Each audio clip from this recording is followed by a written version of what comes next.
Good evening, everyone. You're very welcome to the next of our club leadership webinar series. Tonight is on the introduction to funding, and we're absolutely delighted to have Ryan Mooney from S3 Solutions. I know we've done a bit of work with S3 before, and they're exceptional in the advice and guidance they give us for sports capital grants and everything else. So, Ryan, thanks a million for your time on this one. No problem. So without further ado, I'm going to let Ryan do his own introductions, because otherwise I'll forget something along the way. And then I'm going to hand you over to him, and he's going to take you through this evening. If anyone has any questions throughout the evening, throw them in the chat, and I know Ryan will make an effort to come back to them at the end as well. I won't be on at the very end, so Ryan will have his goodbyes for everyone, but I really think this is one you're going to enjoy, so I'll hand over to you, Ryan. No problem. Thank you very much, Lynn. As she said, I'm from a company called S3 Solutions, and we basically work with third sector organizations, including a lot of sports clubs and sports bodies, to access forms of support such as funding, also other avenues of support like tender processes and business planning and certain consulting work as well for larger scale projects in all aspects of the third sector of business. So this tonight's funding workshop is basically just to give you an overview of the funding environment. You'll be able to ascertain whether your club what stage of readiness they are at to apply for funding, and then to be successful in that application. We're going to look over different aspects of what's really needed in a lot of the funding applications. A lot of them do tend to be quite repetitive, so we're going to look in a bit of detail just across what the usual questions are, what sort of documentation you might need, and also what your club might need to do to access some of the funding that's out there. So as Lynn said, any questions at all, just pop them in the chat, and we want this to be as interactive as possible. Hopefully I'll be able to see the questions coming through, and I'll be able to answer these. If you have a question throughout it, definitely pop it in there. I'll do my best to answer it, and then we will have a bit of time set aside at the end of the presentation just for a bit more detailed Q&A, where we can get into some of the questions, maybe in some of the areas that I've touched on. So without further ado, we'll get stuck in. So this is what we're looking at tonight, just basic breakdown of the contents of tonight's workshop. So we're going to start with the context, which is basically seeing where your club is at in relation to funding. Have you ever applied for funding? How was that experience? How was that process? Was it something you struggled with? Is it something you were successful with, or you maybe didn't understand why you weren't successful with? And then we're going to look at some basic practical approaches to funding, starting to break that down, how best to approach these funds when they do come out, because I know it can be quite information heavy. When a new fund comes out, you would often see how much is available and what the title of the program is, but all the information tends to get lost because there is the likes of the guidance notes and stuff are quite word heavy and can be very labor intensive to get through and really understand what they're looking. And then we're gonna start breaking down the application process. So we're going to be looking at the key aspects of a funding application on what really is in 99% of funding applications. It tends to be the same key aspects, and we're going to start looking at those and how to better understand those, how to fill those out on an application, and knowing what those are within your club. And next, we're going to be moving on to broadening your funding opportunities. It's not just sports funds that you will be able to apply to. It'll be much more broad scale than that. There'll be mental health and different physical health and rural isolation, all these different funds that come out that sports clubs can definitely be applying to in most cases. Then we're going to really break down what is the key element in the vast majority of funding applications, the bit where all the high word count questions are, where the real detail comes into these applications, the project need. So we're going to be looking at that in a bit of detail, and hopefully you'll learn a bit on that. That will equip you and give you a bit of confidence in applying for funds in the future. Then next, we're going to move on. We're going to actually go through a sample grant application. It's the Department of Foreign Affairs Air Reconciliation Fund. We're going to look through some of the key points in that application, just to really break it down and show you what we've been talking about in those previous points in an actual practical approach in an actual application, where all this information goes, how to compile it, where to put what specific information. Then just some useful resources at the end, different places where you might be able to find funding, and different funders that will be coming out, over the coming year. And then at the end, as I said, just a bit of a Q&A, any questions at all, as I said, stick them in the chat throughout the night. But at the end, we can get into a bit more of a discussion about a lot of these things. So without further ado, we'll get cracking on. So at the start, we're going to look at the current context and funding challenges. So I know many of you will have applied for funding in the past. It's always a mixed approach and a mixed response. There's plenty of clubs that we have worked with that have a very, not a negative view, but haven't had much success. Maybe did not fully understand what they were doing. Maybe started a lot of applications and never really finished them because they weren't sure what information was needed and if in the end they were even applicable to the club.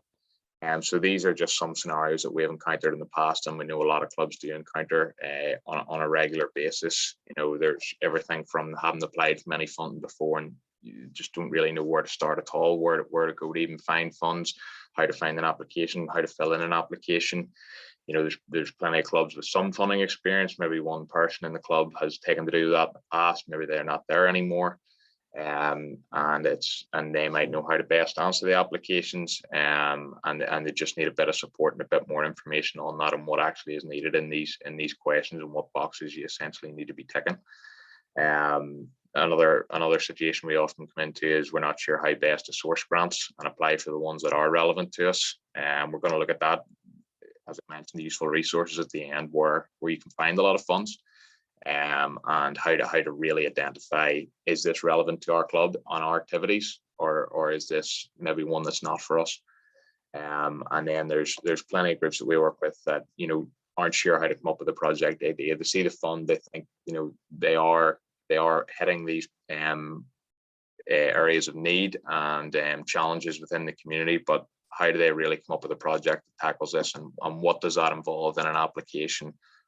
Right through to the delivery of the program and then the evaluation stage, as well as what costs to apply for, how to break that down in a budget. We're going to look at all that tonight. So it's worth, before any sort of applications go in or any or you even are looking at applications, it's worth understanding where your club is at, or your organization is at in terms of funding and what challenges you've had in the past and what your club really feels about the funding environment.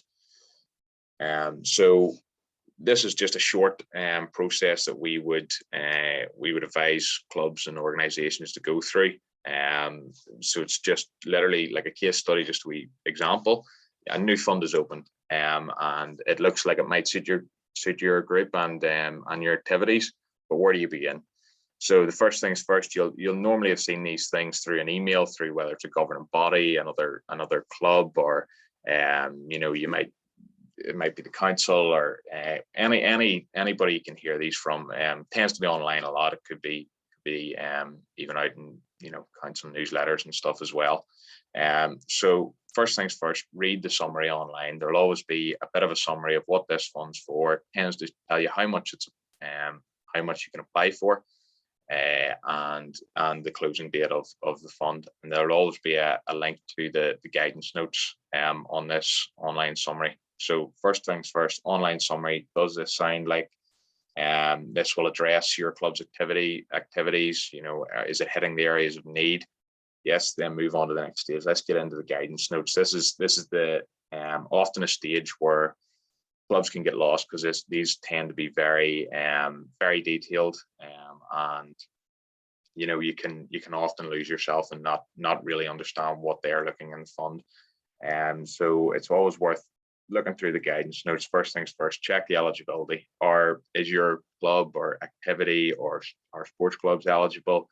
Let's get looking through this, because the last thing anybody wants to do is fill out an application when it says there in the guidance notes that you aren't eligible, or this item or activity that you're applying for won't be funded from the outset.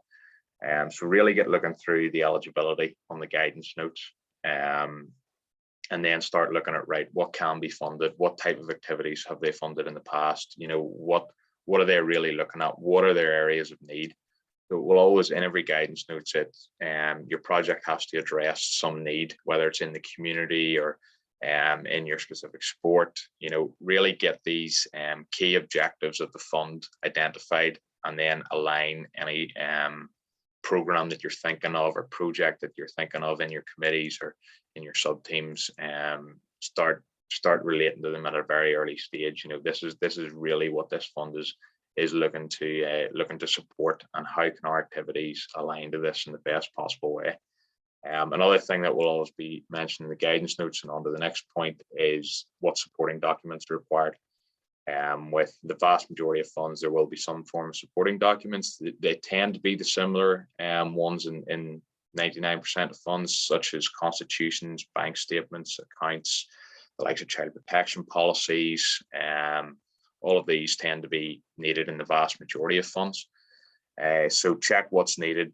Have you guys got a constitution? Do you have your most recent accounts to hand? Is it easy to get bank statements? Getting all these procedures and processes in place is key in the funding application process. So then on to the next point, does this align with your funding priorities? Is this just applying to it for the sake of getting the money, or is this actually a fund or a program that is really, supporting activities that you're looking to advance in your area and in your community? Is your activity really aligning to the fund's priorities? And then once you have all of this in place, you're really ready to start writing, getting into the nitty-gritty detail of it all. And that can be the biggest step for a lot of people. They do a lot of reading and then never apply to these funds. But once you start getting stuck into it and start writing it, it can be a lot better than you think, especially if you've got all these previous steps in place. So moving on, this is really just breaking down what tends to be the key 5 areas of the vast majority of applications. So these are just the key first steps in the questions that you will be required to answer. So first, it's always a bit of information about your organization. There'll always be the standard contact details, and maybe the likes of office hours, a bit of history about the club or organization. And then you'll have to outline your aims and objectives and the key activities within your club. So this is really just who you work with, why you're trying to help them, where do they come from, and what activities you are carrying out to assist them in their development, or whatever the need is that you're trying to address in your area. What are the key activities that are being carried out to achieve this? It doesn't have to be a couple of 100 words paragraph. Bullet points are extremely effective here. Outline your key objectives and aims within the club, and bullet points are as precise and as effective as a 200 or 300 word paragraph easily. They'll then get into the project description. So this is just outlining from the outset what exactly it is you want to do as part of this project or program you're applying to the fund for. So it's breaking down what you're requesting the funding for and how it will be spent. So this is helping you to break it down to outline how you're going to achieve the aims of both your organization and of the fund. So, and then I'd mentioned previously, we're gonna get into this in a wee bit more detail after this slide. The project need. This tends to be the most labor intensive part of any application. It's always the most word heavy. It will often have multiple questions around need, because this is really why are you applying to this fund? Does your community need this? Is this just for the sake of getting the money, or is there an actual need within the community or within your club for this money, and will it better people's lives or better their experience as a result? So it's really detailing down how you know the project is needed. So this is where you can start getting a lot of facts and figures involved, like there's deprivation statistics. They're easily accessible online, both north and south, and very localized as well. Any community surveys your club has done, results from previous pilot projects or other projects, that there was a clear evidence that there's more of the same needed or slightly changed project needed. It's really breaking down how you've engaged with your community, or how you understand the community's needs. Another thing that it's not essential in all applications is partnership working. Where possible, this is always recommended. Funders do love to see this. They love to see collaboration between clubs, groups, organizations within the community, in any way, shape, or form. A lot of funds do necessitate this, although a lot don't as well. But it always strengthens an application if you have partnership groups. It'll help attract different members from the community that maybe your core activities won't be targeting, and won't normally engage. So it's always good to show a wider community engagement in these projects, and partnership working definitely helps with that. And then the final part of most grant applications is really a budget breakdown, and it's important just to be clear and specific in what you are requesting. And this again can just be bullet points. There's an example there. 2 football courses at €25 per hour, times 4 hours each, times 3 days, and then I would just normally do whatever the points are like that, and just total it at the bottom, and just clear breakdown of the unit cost, the total cost per item, and then the total cost of all the items combined at the bottom. So as I said, we'll get into the project need. So this is the main part of all applications, and this tends to be the most heavily weighted assessment for the assessment of applications from funders. And there's an example there at the bottom of just a fund that we've applied to in the past, and the need and demand for the project had 50% of the weighting on the scoring.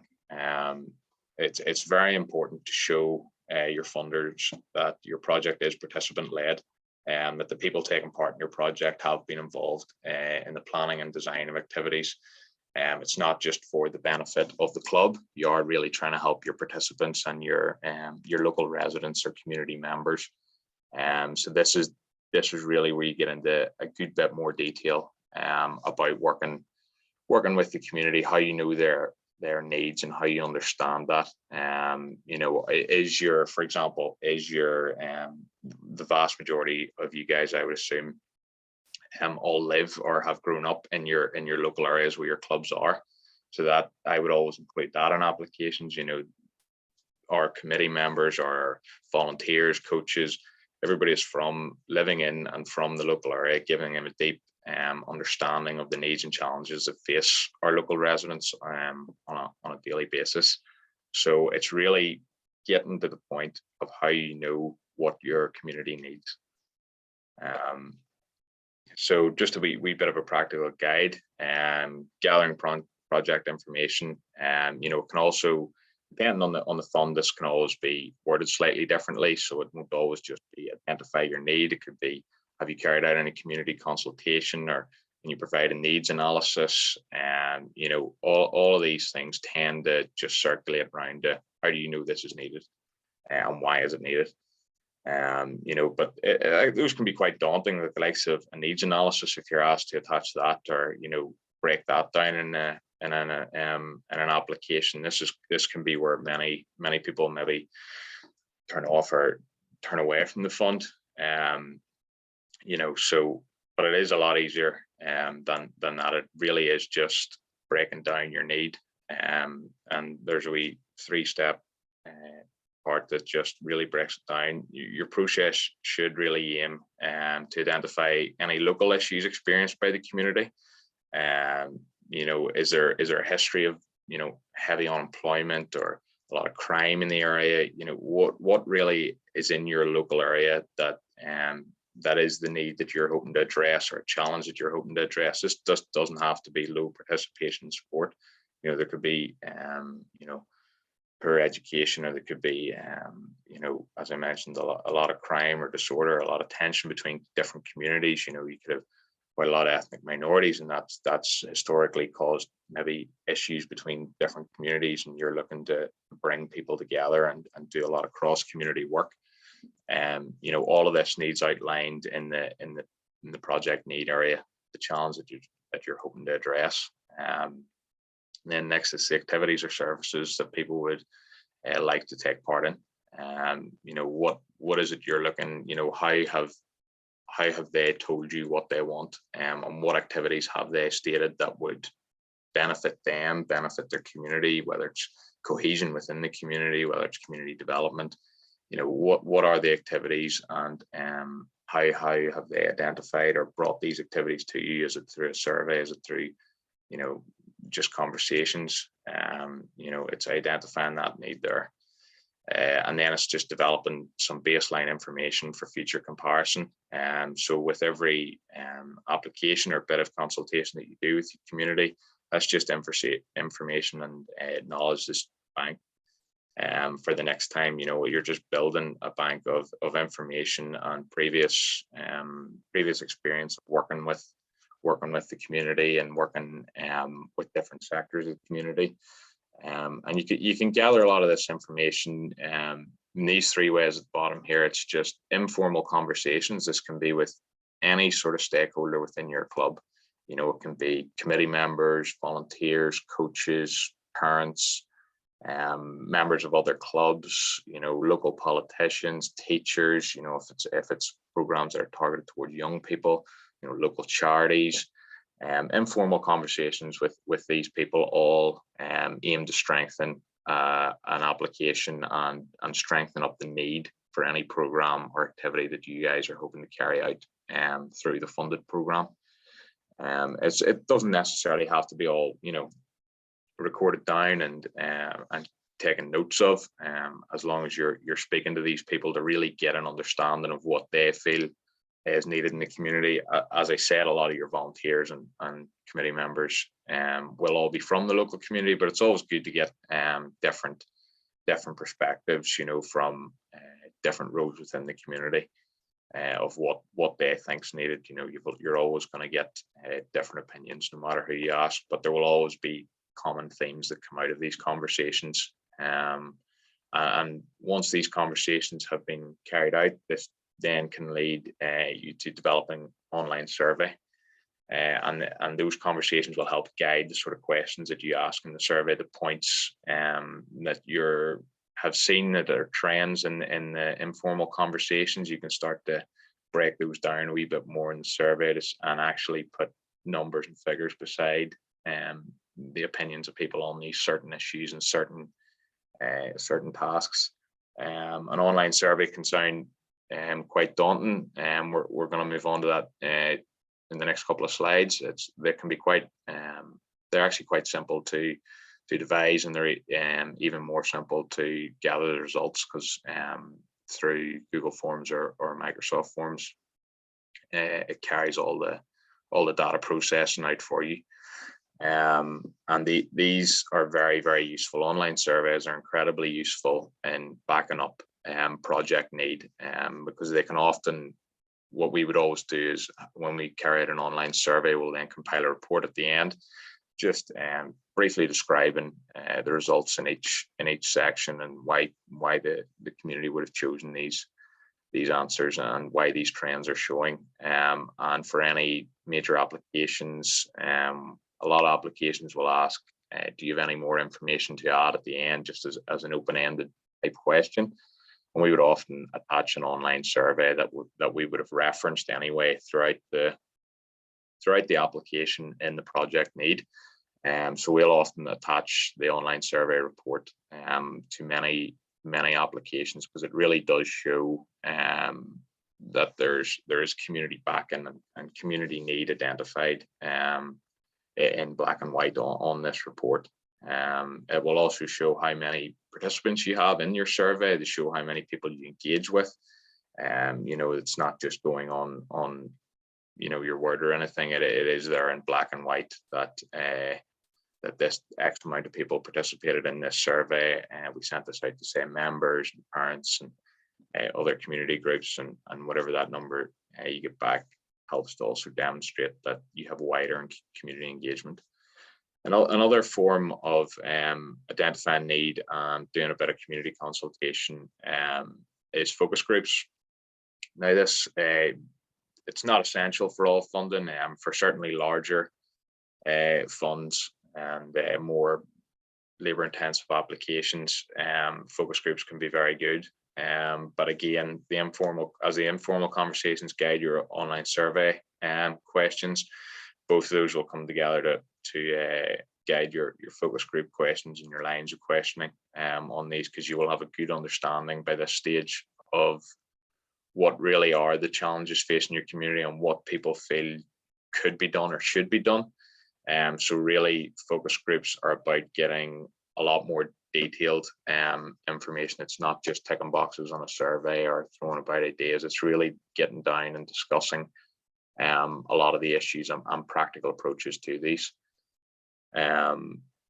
So this is just a wee bit more about the online surveys. As I said, this is something that we attach to a lot of applications. Sounds that it can be quite hard. It really can be quite simple when broken down. And as I said, very easy to compile the answers. So just looking at this, how do you develop one, and what questions should you include? So your opening questions are all about getting your demographics. Just first of all, you're looking at the numbers of participants, then you're looking at their age range, their genders, their ethnicities, their locations, you know, their member and non-member, how often do you use facilities, all stuff like that, that we can just get a baseline so we know who it is answering our survey, and then we can judge the quality of the survey according to these answers. So then you're getting into the sort of main questions, and they do have suggested responses. So you give them the multiple choice. You'll always give them another box where they can fill in their own, but we're giving them multiple choice with a number of answers that we've identified through informal conversations that we know are common themes anyway. So it's not a complete stab in the dark. You are basing this on an educated assumption. So, you know, is there issues in the local community? What activities or services would you like to see delivered? And, you know, rate the current sports or exercise provision.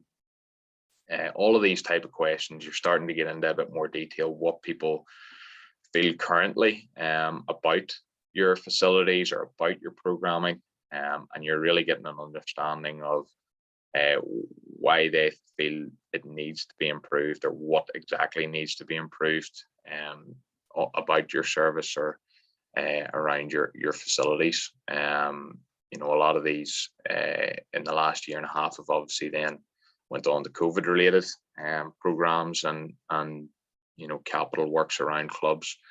You know, this can help to capture useful information to demonstrate the funders that you've considered why, you know, newly emerging needs or issues are being presented by the pandemic.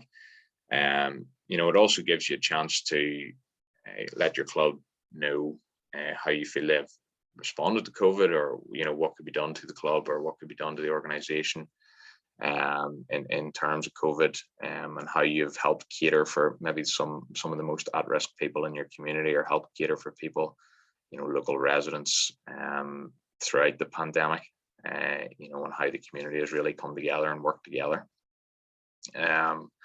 Concluding questions, you're looking really any other comments, as you always leave this open at the end, just any other comments, you know, suggestions that maybe people have had different views, so it gives them a chance to really express in their own words and in a bit more detail what they feel is needed, or what the need within the community is. And this can obviously take a wee bit longer to all compile these type of results, as they all are fairly qualitative answers and data.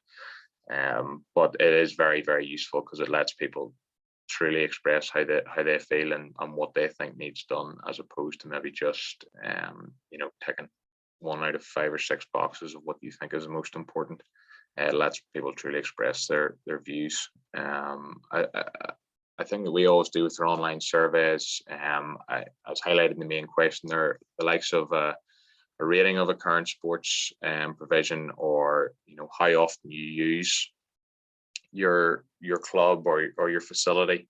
We would then always, if these, towards the end of the survey, you would word it in the way of, if these works or suggested actions were carried out as highlighted in this survey, how often would you use this? How would you rate the facilities? And you're really getting in to show, well, if this project is carried out, there's clear community backing, there's clear need within the community, and this will lead to an increase in participation in sporting activities or physical and recreational activities. And you're really getting into that, and you're showing that in data there that this really has the backing of the community, and that it is quite a well supported venture, and there's a clear need. So as I mentioned, Google Forms and Microsoft Forms are two of probably the most accessible and user-friendly online surveys formats that we would use.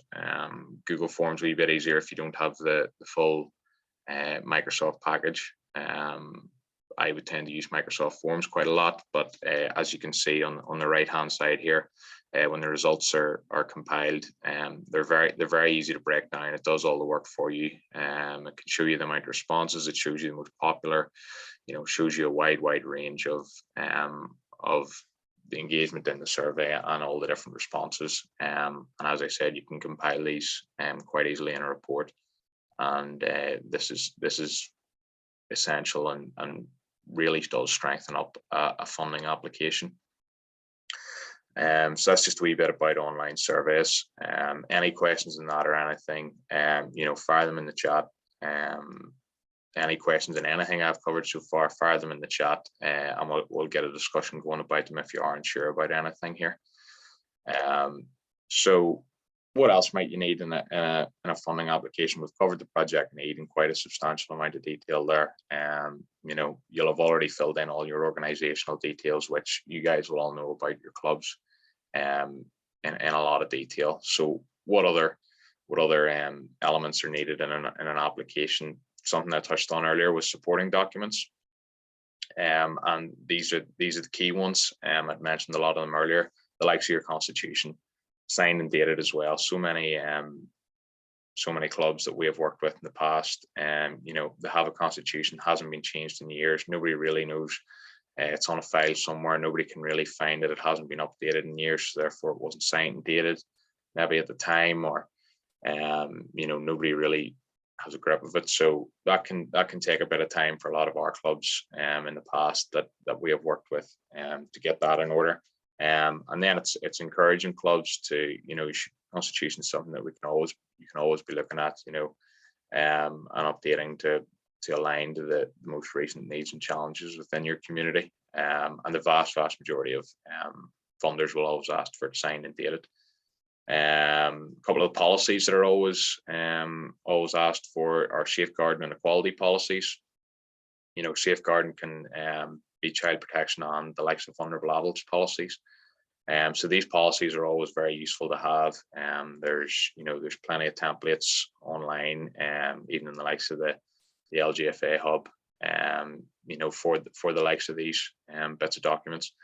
But it's very important that you guys have all these in place when you are looking at funding, because funders will look this. A lot of activities are obviously going to be involving young people, so you're going to have your safeguarding policies, and then when you're bringing cross-community elements and any sort of community element, we need to have equality policies as well, and equal opportunities policies. Something that funders will nearly always ask for is a recent bank statement. This nearly always means in the last 3 months. This is to really see your level of income, and can you essentially afford this program? Because a lot of funding tends to be retrospective, not all funding, but a good amount of funding tends to be retrospective. So essentially, you would, if it was for say £2,000 worth of equipment, balls, bibs, cones, it's you guys go out and buy that, and then it's when everything's purchased and the money's come out of the bank account, and you have invoices or receipts for all of the equipment.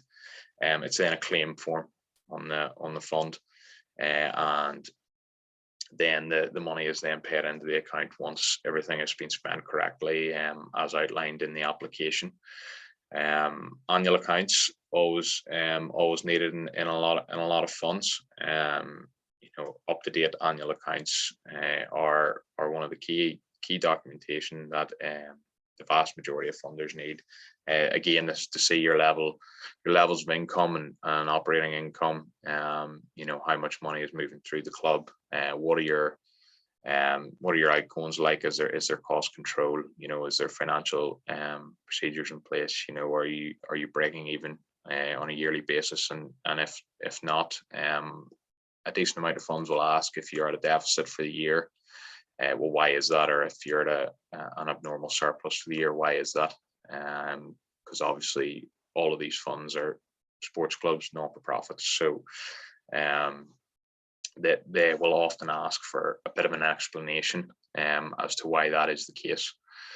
A committee list is also quite frequently needed in funds, with contact details. This could be home addresses, phone numbers, and emails, particularly of your chairman, secretary, and treasurer. They will often be asked for. And then for any capital works or in and around the facility, you'll often be asked for proof of ownership of the land, or a long-term lease or rental agreement, or written approval from the landlord. You will need some sort of documentation that you have the authority to carry out the capital works on this land.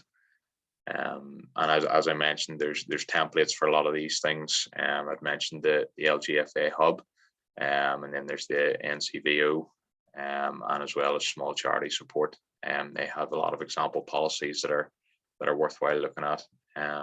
If you guys haven't looked at your policies in a long time, these are things that are always worth updating. With the rise of social media in the last 10 years as well, there's stuff that would be needed in safeguarding policies now that just weren't even an issue in the past. So these things nearly on a yearly basis can often need reviewed or updated. So always worth staying on top of the policies in the club. So next is just really identifying your funding priorities.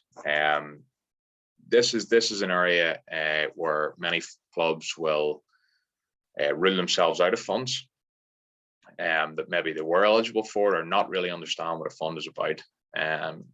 Just because you're a ladies Gaelic football club doesn't mean that you're only restricted to sports specific funding. When you look at the likes of mental health, if a mental health fund comes out, it's really understanding how do the club's aims and objectives and priorities align to that of the fund. If we're going to run, say, a 12-week program, we would tend to call it, if it is to apply into a non-sport specific fund, we would tend to call that, say we're going to run a 12-week program, it would be a 12-week health and wellbeing program, where the main activities will be Gaelic football. That's bringing together people socially, helping to strengthen their resilience, build up bonds within friendships. And then we'll look at bringing in maybe a mental health facilitator every couple of sessions, that they're starting to talk about the conversations around mental health, how to look after your mental health, how to improve your mental health, and really identify needs within maybe your friends or family, and then linking that in with the football and activities, because you've broken down the barriers through the sport, the communication barriers that may have existed. You've broken that down through the sport. You've built up the relationships through that.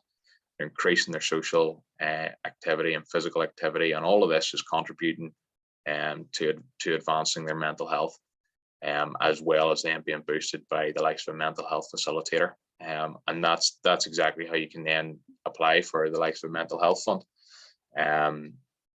or any sort of general health and wellbeing fund. again, as I mentioned earlier about looking through the guidance notes, it's always worth looking through. There will always be funds that there'll be an exclusion section or ineligible section that will identify maybe sports clubs are ineligible for this fund. But for the vast majority of them, sports clubs can apply. And as I said, groups often count themselves out when maybe just a wee bit more reading, they would have realised that they could have actually delivered something. Another point is, how can we bring women and girls from different communities together? There would be a lot of community development grants, again, not mentioned sports. So a lot of people maybe don't think that they're eligible for it. It's how are we bringing these different communities together?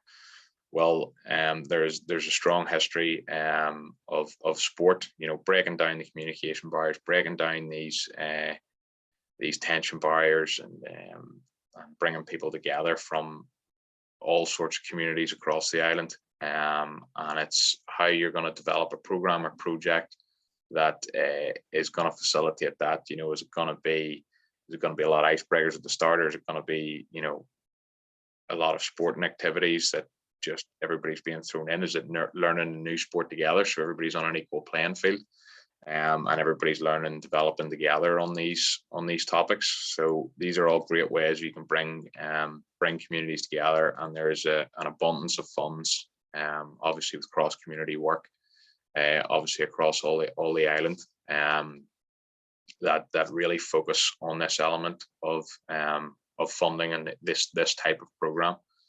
Another area that is coming up, obviously, with the increase in isolation and loneliness over the last year and a half since the pandemic. A lot of funds are targeting social isolation, but it's also been an issue in many areas for many years, rural isolation. So how are you going to address these type of needs and the funds that really focus in on these challenges through maybe sporting or football activities? Again, it's bringing people together, it's increasing the social engagement within the community, the amount of social interaction your participants are having throughout the week. All of a sudden there's 2 sessions a week that weren't there before due to this program, and these people are then meeting new people, making new friends, doubling or tripling their levels of social interaction throughout a week, and literally just down to your sporting program.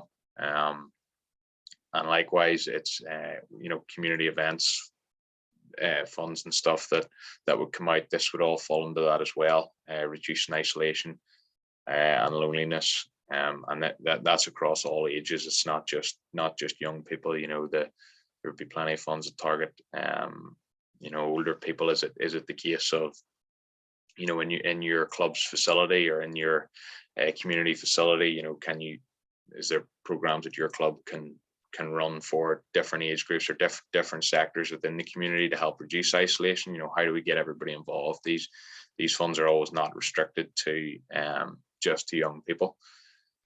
So there's quite that's just 3, sort of the mental health, the cross community, and sort of social isolation. They tend to be 3 key areas where a lot of funds would come out throughout a year.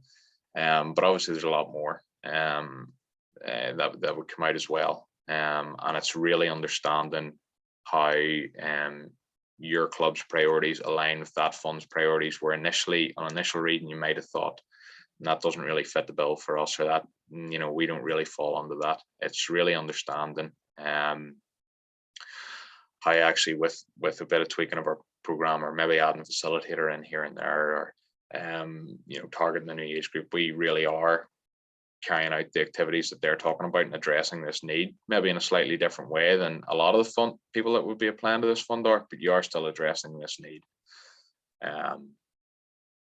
So the next part of the tonight's webinar is just a bit of a sample application run through. So we've chosen the Department of Foreign Affairs and their Reconciliation Fund. This is a fund that would hit a lot of the areas that I've mentioned there in that last slide. Their main focus is cross community. There's cross border work as well. but it's all about breaking down barriers and bringing different communities back together, whether that's across the border or just across communities within counties or within towns, or just bringing different communities together. So I'll do a run through of sort of the main questions, areas where you might be unsure of what is needed or what is required in an application such as this, because this is a fairly detailed application, but it covers a lot of the type of questions that will be in the vast majority of these type of applications that you guys would be looking at on a regular basis. So I'll just share the new slide here. Just bear with me.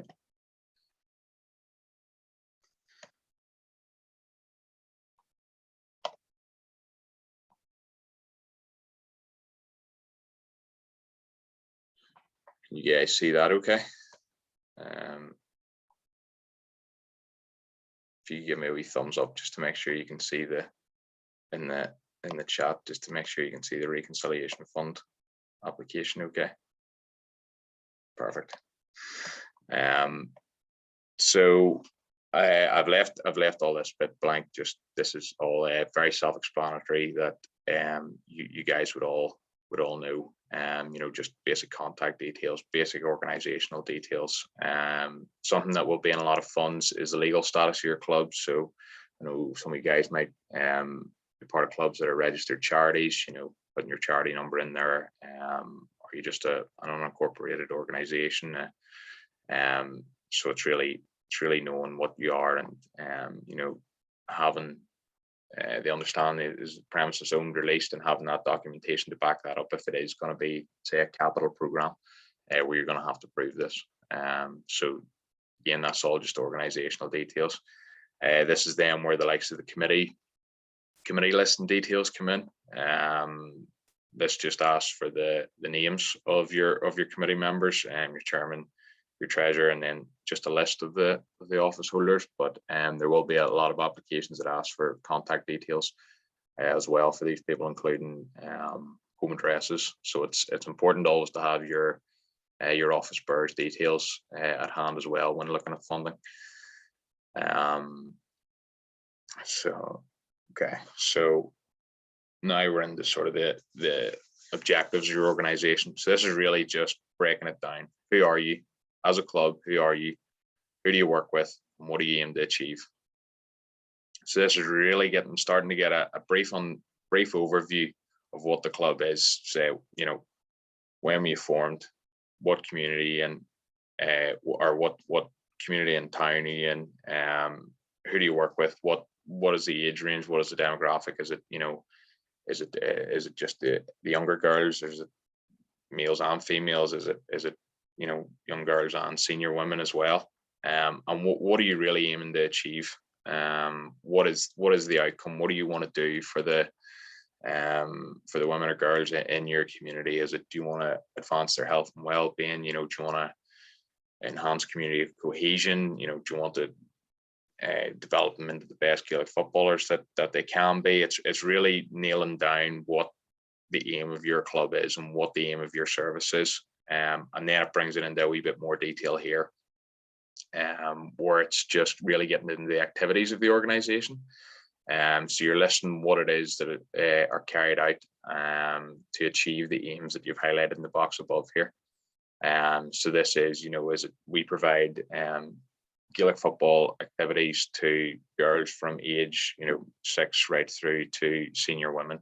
And what does this include? Weekly training sessions, match playing opportunities, you know, taking away on tours or tournaments. You know, what are the activities? Is it just Gaelic football sessions that you do? Is there like strength and conditioning? Is there special nutrition sessions? Is there you know, mental health support in it as well? You know, you're starting to get into the real details of what the activities of your club is. At this stage of an application, you're not mentioning the project that you're applying for yet. This is still in your organizational details. So it's really what you guys do on a daily basis and what you have been doing for years by this stage. And then it's just identifying who benefits from these activities. It's never going to just be the girls who are participating. It's their friends, their family members, their local community. It's going to have a wider impact. The beneficiaries are going to be much greater than just the core participants in these activities. Something that can also be mentioned in the likes of these is fundraising, any charities you support or fundraising initiatives, or community activities that you guys carry out. I know a lot of clubs and organizations would have helped different communities over COVID in various ways. What do you do to support your local community or people who are in need, like the elderly, or like maybe people with physical disabilities, or what are your activities that you're carrying out, much more so than even just the training, the playing aspect of the club. So this is just briefly outlining the number and background of those availing of the club activities. So this is really getting into, this is where you can mention how many members you have, the age range of your members, where they come from. Are they just from your local town or village? Is it much wider? Is it a rural club? Is there a very wide catchment area because there's a lack of other clubs or a lack of other services in the area? A lot of the funds, especially across community, will want to know the background of a lot of your participants. And is this an area that faces a lot of deprivation or an area of high social need? I've stuck in brackets there, POBAL or NINIS. These are the two essentially organizations or portals online where you can go and find a lot of the deprivation statistics. The POBAL for the Republic, and the NINIS for Northern Ireland. And you can start to really analyze the deprivation, the levels of deprivation, in the area that you're situated in. It's always worth doing a bit of an analysis of the socioeconomic background of the area, or the area where your participants originate from. Will give you a deeper understanding of the needs that they're facing and the needs within the community. And this is where you're really starting to get into a bit more of the identifying of the need before you've even started talking about the project. You're already outlining that there is a number of challenges that has faced your community for years and is facing your participants in the club and local residents. And these are ongoing issues that haven't been addressed and are needing addressed. So this is just to do with still the funding over the previous years. That's all self-explanatory for a club, just any levels of grants or funding that you've succeeded with in the past. Same with that table. So something that the DFA application makes you outline is your long-term funding strategy. So this is really outlining this is quite a unique question to the likes of a DFA or some of the bigger applications. And the best way to answer this is really outlining the key areas of income for your organization. So how much are got through membership fees, how much is got through sponsorship, how much is got through grants and funding, or donations or fundraisers. Start to outline the key areas of your income. And something that can be useful here is a lot of clubs won't, some do. Who takes care of the grants within the club? Something that we have found very successful with a lot of clubs that we have worked with has been the likes of forming a grant sub team, because it can be quite labor intensive. If these applications can take 6, 8, 12 hours depending on the fund.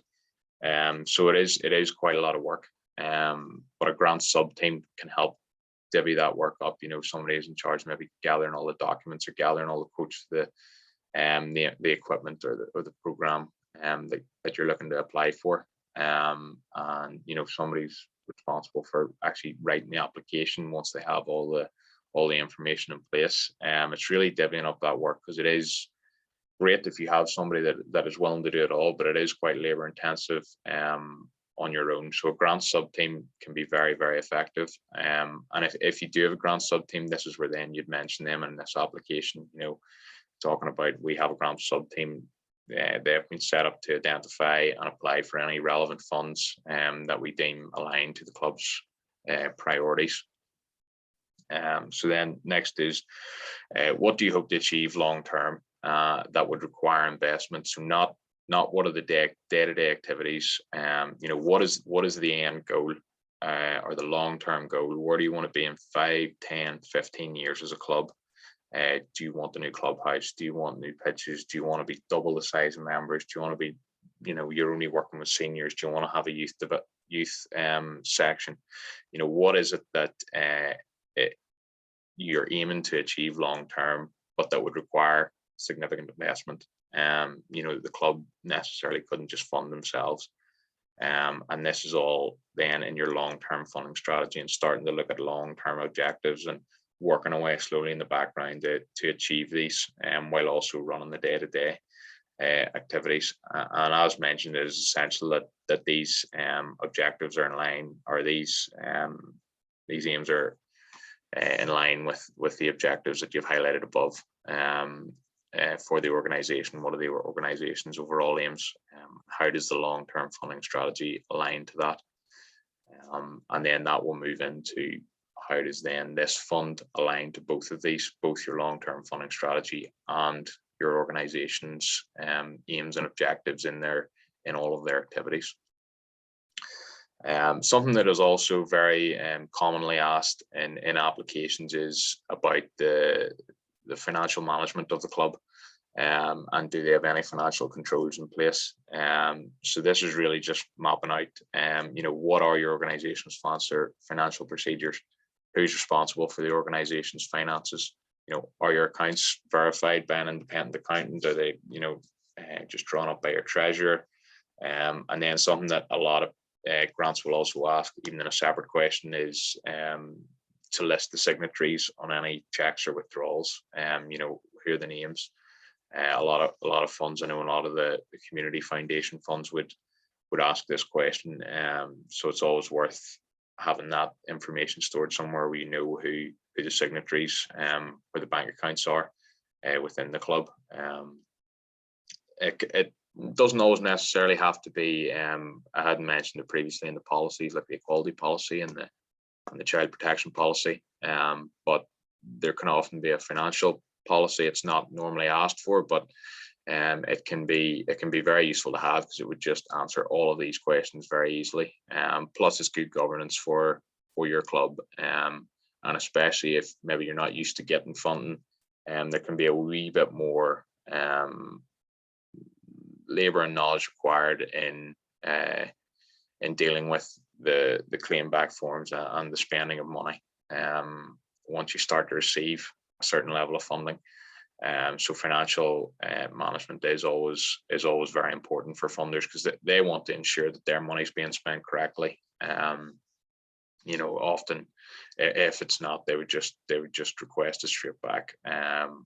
Or if it's retrospective, like I had mentioned earlier, they wouldn't grant that you would fill in your report claim, and if you haven't adhered to their procedures, or you've maybe went out and purchased the wrong piece of equipment instead of what you applied for and what they granted in their letter of offer, they just won't grant the funding. So they would really want to see here that your financial there is financial management within your club, and people are held accountable. It's not just one person who's the signatory. 2 signatures are required for any withdrawals or any checks that are cleared. So, and then it's really getting into the project. So something that can often be hard for groups is even simple thing like a project title.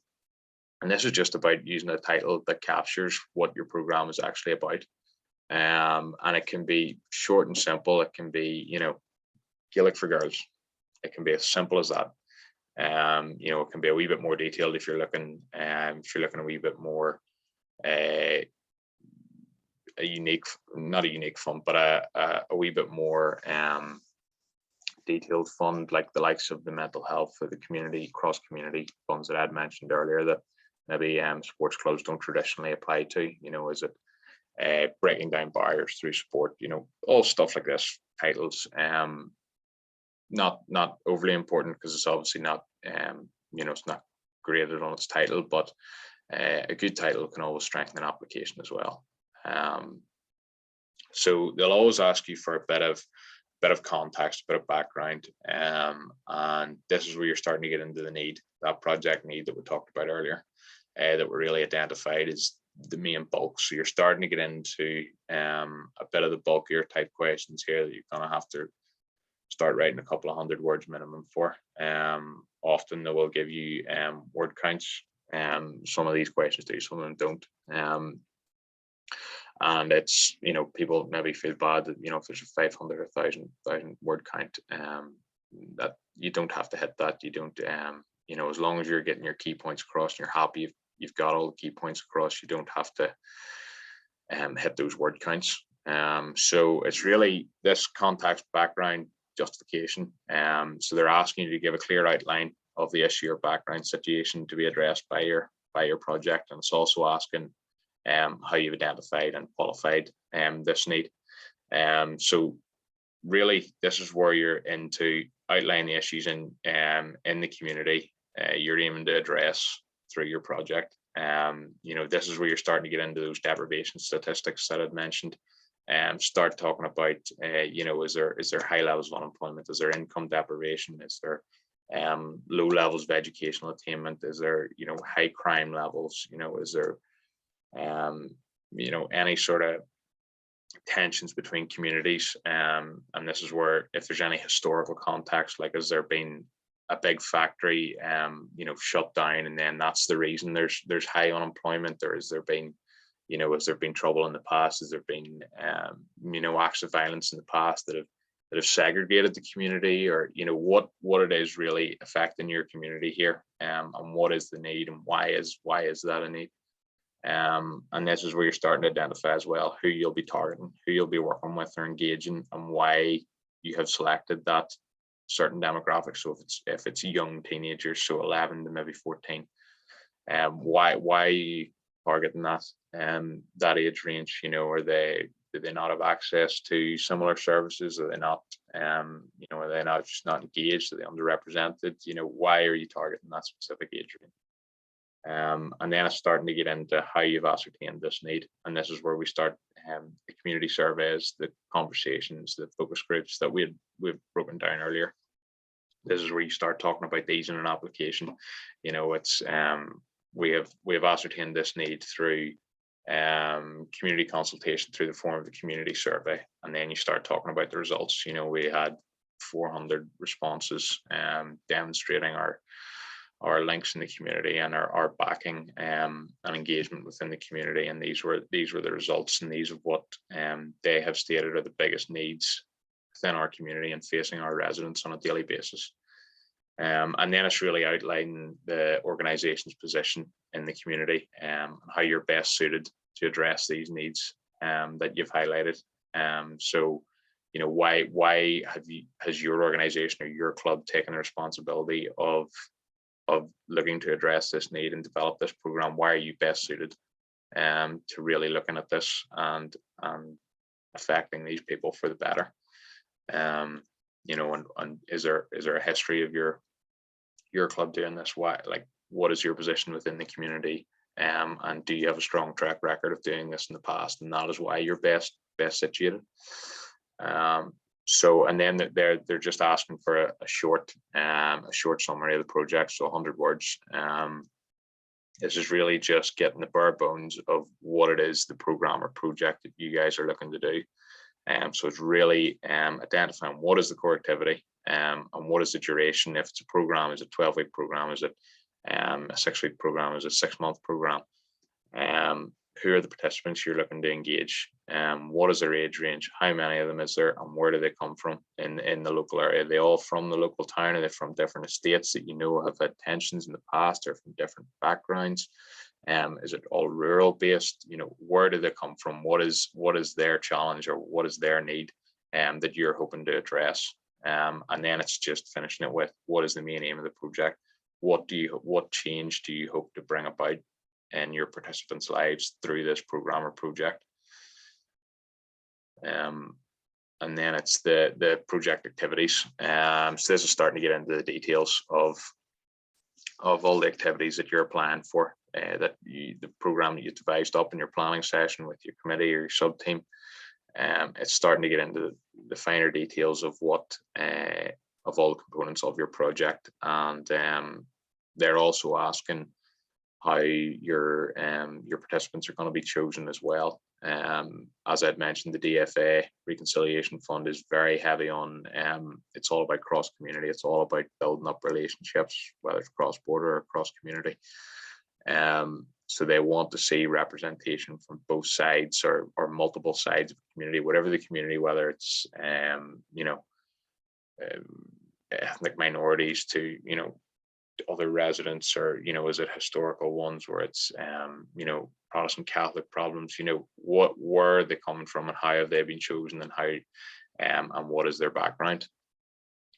So we're really looking to include specific information on what the activities are, how long will they be delivered for, what is the amount of delivery or activities in each section that you're looking to deliver, and where will they take place. Will it be at your facility? Will you be taking them to another facility that might be better suited for certain activities in your program?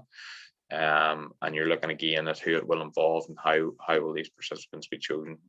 For example, this can be where, as I'd mentioned before, partnership groups can be very beneficial, because you're automatically bringing two clubs or two teams or two completely different communities together through an activity, just through partnering up with the club. And this gives, say, young people the chance to meet and mix with people from different backgrounds.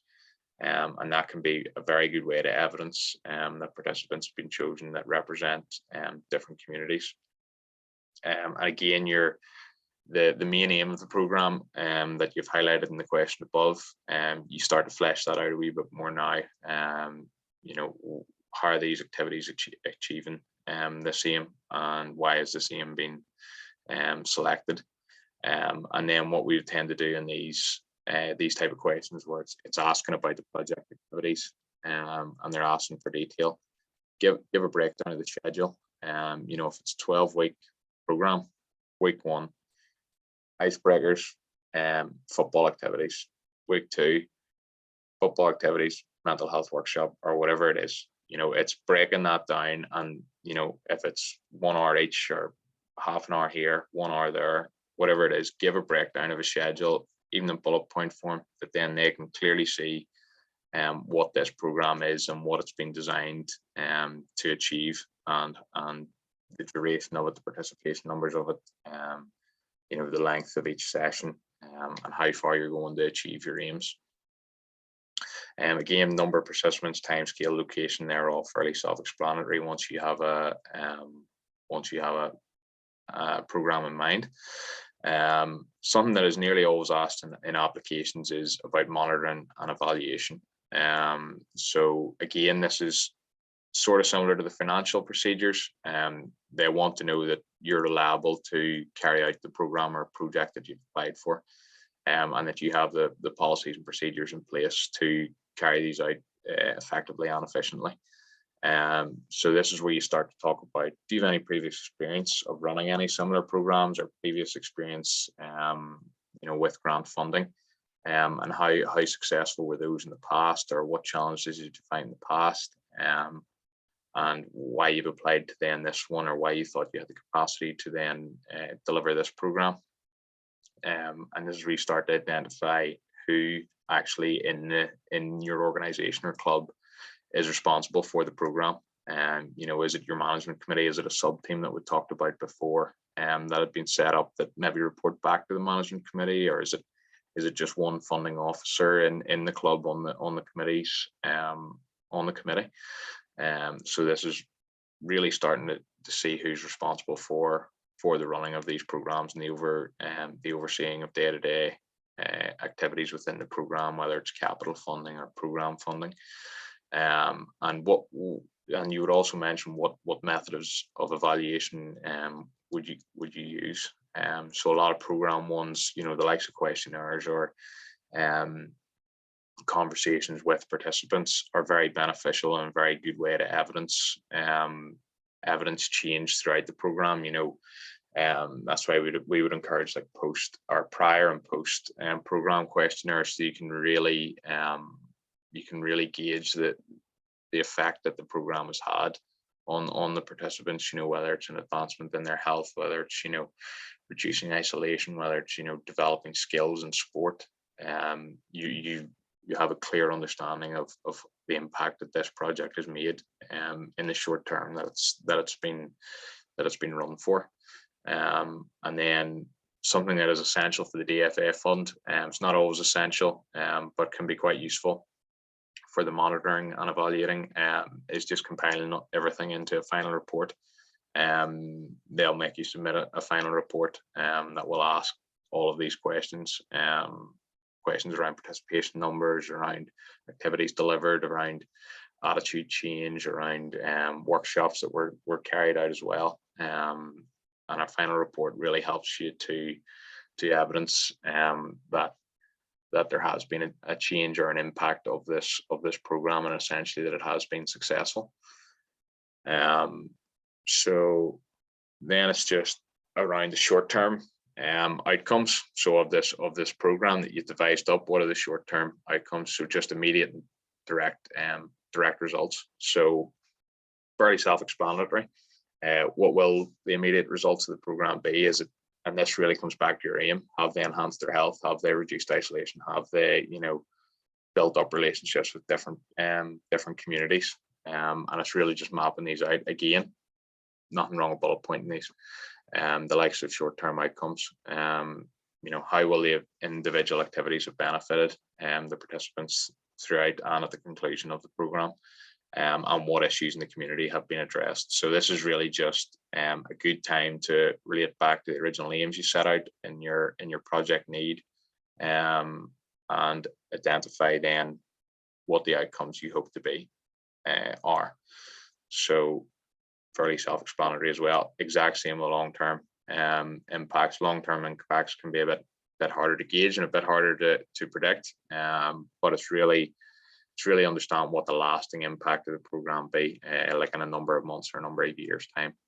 So is it that attitude change? Is it, it's not just they've engaged in sporting or football activities for 2 times a week over 12 weeks. So they've been more physically active. Is it they've broken down barriers and now they have friends in other communities and they've become a role model in their community? As mentioned, there has activities helped to change any opinions. And how did the participants come together and build relationships, and what will the long-term impact of this be, and how that is going to benefit both the club and the community?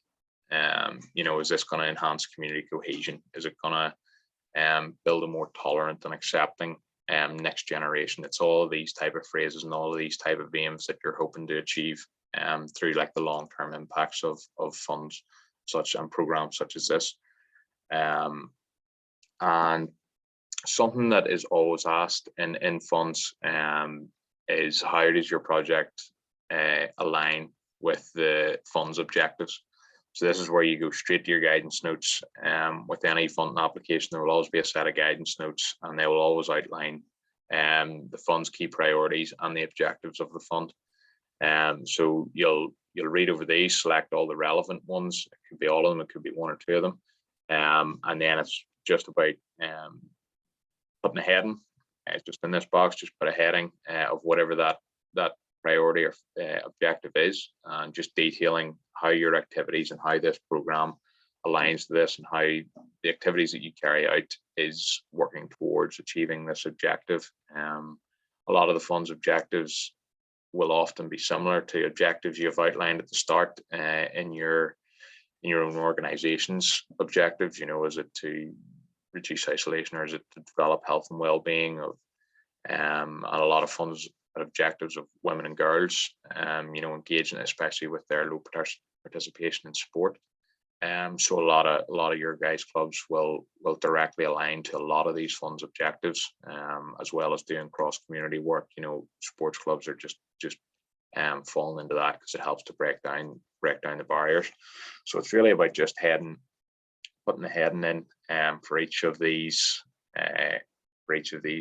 objectives, and then it's just detailing on what the change for the participant will be as a result of the activities that you guys are carrying out as through the program. And then that's just the budget. It's all fairly self-explanatory. I mentioned it before. It's just budget is all about keeping it simple. It's just breaking it down. You know, what if it's, say, pitch hire or facility hire coaching that you're looking, what is the hourly rate? How many hours are you looking for? What is the total cost? It's just breaking it down as simple as possible so that it doesn't get lost in translation. So that was just a wee run through of the DFA, the reconciliation fund. So just moving on. It's just some useful resources. I think we'll send out this presentation out to you guys, and these links will take you to different bits, different pieces of useful resources and areas where you can look for funding or look for support and a bit of guidance on funds. First is the local sports partnership funding. This is where a lot of funds will come. You know, this is where a lot of you guys I would assume tend to hear a lot about where your funds, the funds that are available to you guys and that are out there. And other supporting communities, their funding news, they're always updating of new funds that are coming out. And the likes of these resources, these tend to be the brief overview that we talked about as the first stage that you read, and then you'll click into maybe the guidance notes or the link to the actual website where the fund is, and you'll get the details. So it's always worth having a read over the brief overview to think if it's something that might align to what you guys are looking to do. And you know, you see what's required, how much is available, and what's eligible for funding. And the next two are the Community Foundation and then the Community Foundation Northern Ireland. Again, lots of funds coming out on a regular basis, and also have news item on funds as well, upcoming funds.